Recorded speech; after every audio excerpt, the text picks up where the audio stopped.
I'm Josiah. I'm a third-year computer science student at the University of Waterloo, and I'm with United College's Greenhouse, and I'm building Echo Notes, the world's first future self-messaging app. My idea is we are building the world's first future self-messaging app. So you can send a message 5 minutes into your future or 50 years into your future.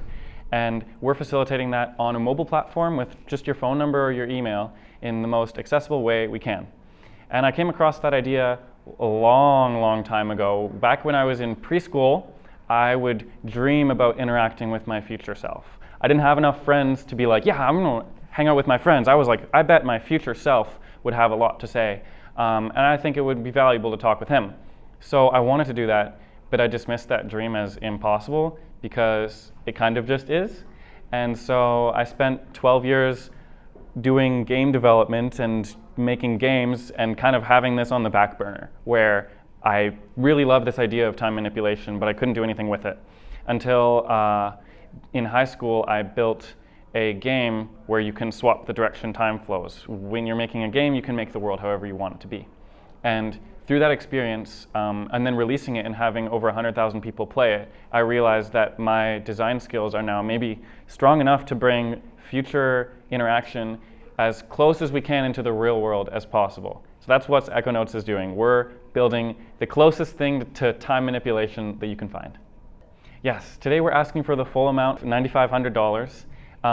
I have on contract a website designer who is building our website, as well as a preliminary researcher who's doing study research to investigate Echo Notes' potential in the clinical space.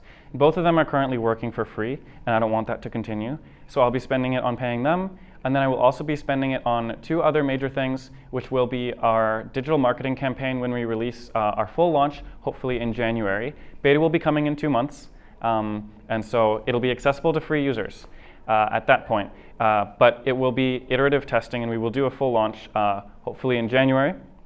And then the biggest thing where the funds will be going will be these research studies. It takes something like $20,000 to get ourselves our first preliminary study. So the funds will be working towards that at that stage, which hopefully we'll be able to start in September, researching how future self-messaging develops self-continuity, which is the #1 trait associated with fixing major problems in your life. The absolute dream, there's stages. You don't want to plan 30 years into the future. Maybe you could send an Echo Note in 30 years into the future, but you shouldn't plan for it.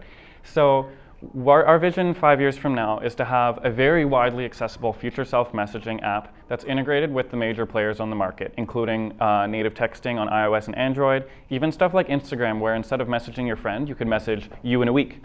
And this would hopefully give people a break from the constant barrage of media that they find on their social media apps. It's impossible to not be at least quite authentic when you're messaging yourself in the future. So we want to bring that space for reflection in today's world, which has been increasing in pace rapidly, and young people are not catching up. And this is why we're investigating the mental health space. And we want to bring it to youth to help them understand this concept of self-continuity. You are the same person in 10 years as you are now. It's a really important part of a young person's mental health journey. So we're bringing this to the clinical space, but this is maybe 5 years. 10 years, 20 years, we want to be the company that is the most reliable for putting your digital assets, media assets, in a time capsule and releasing that when you want to. Because digital safety and guarantee for 50 years, that is a really big engineering problem that there's only a few companies right now who are taking a look at it. Basically, there's a few other things that you can do once you have an infrastructure set up to store data really securely. And one of those things is, suppose somebody passes away. They have a digital presence. Like in 8 years, there's going to be more dead people on Facebook than alive people. And that might seem fine, but to their friends and family, it often isn't. And so we can be one of those guarantors that connects with your resources and puts them in one place safely so that family members can look at them down the road.